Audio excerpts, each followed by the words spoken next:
S'adapter à son environnement et aux situations.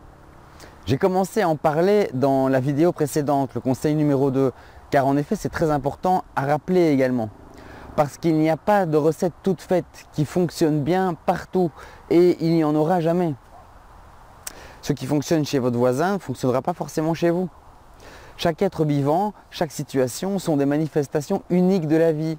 Nous ne pouvons donc pas y appliquer des règles définies et fixes, sans en retirer à chaque fois une expérience différente. C'est vrai que ce serait beaucoup plus simple si nous pouvions mémoriser des tas de méthodes et de techniques qui, si on les appliquait à la lettre, fonctionneraient toujours de la même façon, pour donner le même résultat. Mais hélas, que nenni, ça ne fonctionne pas comme ça avec le vivant. Nous avons tous été éduqués pour faire ce qu'on nous dit de faire, généralement. Et beaucoup sont même assez perdus si on ne leur dit pas ce qu'ils doivent faire. Et bien souvent, face à l'inconnu et ce perpétuel renouveau du vivant, l'humain a tendance à reproduire et répéter ce qu'il connaît, et souvent sans réfléchir et sans s'adapter. C'est normal et tout à fait compréhensible, puisqu'au fond, nous cherchons souvent la paix et la facilité. Et donc, en général, nous avons pris l'habitude de suivre des modes d'emploi et d'infliger aux vivants toutes sortes de recettes et de règles figées, ce qui ne fonctionne pas, puisque ce qui est vivant est en changement perpétuel. Et on voit ce que cela donne dans tous les domaines de la vie.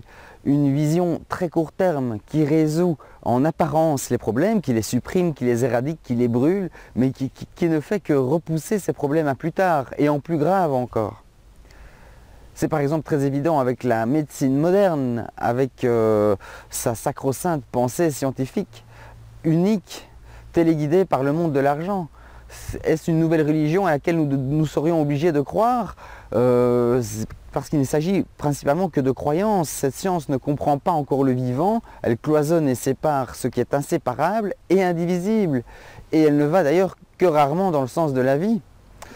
Encore un autre exemple, pour pouvoir cultiver ou coloniser certaines terres, les humains les ont drainées en évacuant l'eau au plus vite, sans penser aux conséquences, ni au fait que cela aurait pu être peut-être fait autrement, en respectant ce qui était déjà là. Finalement, toute cette eau était certainement une richesse. Résultat des courses, nous avons complètement bouleversé l'équilibre hydrologique de nos sols et de nos forêts, et nous sommes petit à petit en train de réduire notre planète à un grand désert géant où plus rien ne poussera. Les chiffres sont alarmants. Si nous voulons réparer, et cela simplement pour permettre aux générations futures de pouvoir encore vivre sur Terre, nous avons absolument besoin de changer nos modes de fonctionnement, ceux qui nous ont menés au désastre que nous voyons apparaître un peu partout sur Terre aujourd'hui, conséquences directes ou indirectes de nos actions irréfléchies et sans conscience, sans connaissance. Mais il y a un espoir, c'est tout à fait normal. Nous devions certainement passer par là, cela fait partie de l'évolution.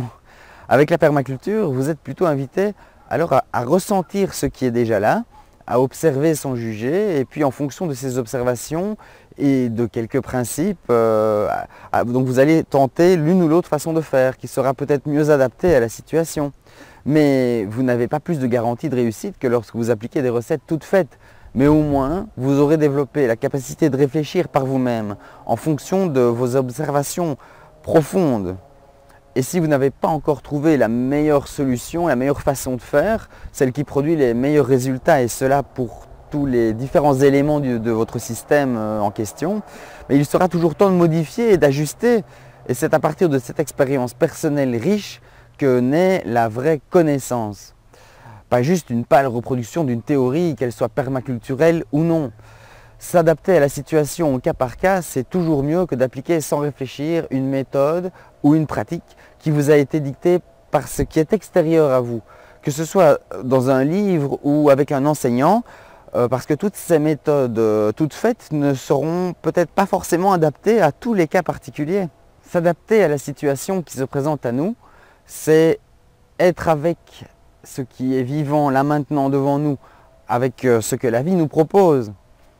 Arrêtons de refuser et de nier la réalité en voulant y superposer une autre réalité, un idéal, celle dont nous rêvons avec notre tête pensante, mais qui, hélas, n'a qu'une conscience limitée, principalement centrée sur elle-même et sur ses propres besoins. Il n'y a rien de mal à ça, mais elle ne tient pas compte de ce qui lui est extérieur, parce qu'elle a l'illusion qu'elle en est séparée. Pour moi, l'être humain doit réapprendre à être vivant en arrêtant de croire pour vrai aussi tout ce qui lui passe par la tête. Cela demande une certaine humilité, une introspection que le monde des humains a quelque peu oublié ces dernières années. Mais cela s'apprend et demande même un peu d'entraînement, mais nous pouvons lire en nous et dans la nature et découvrir des tas de choses en communiquant avec le lieu, avec les plantes et avec les animaux, tout simplement en essayant de se mettre à leur place.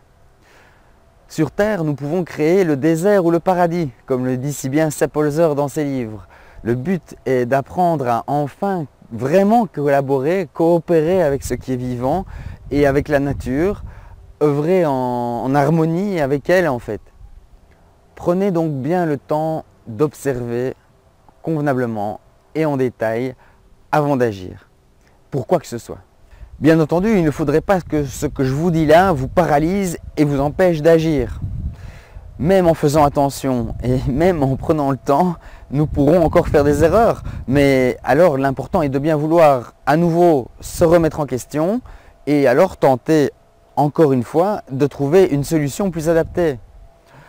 Au lieu d'accuser les autres ou de se demander ce qui ne va pas avec la nature, nous pouvons reprendre la responsabilité de ce qui se passe et être enfin déterminés à trouver des solutions qui fonctionnent vraiment, naturellement et de manière autonome.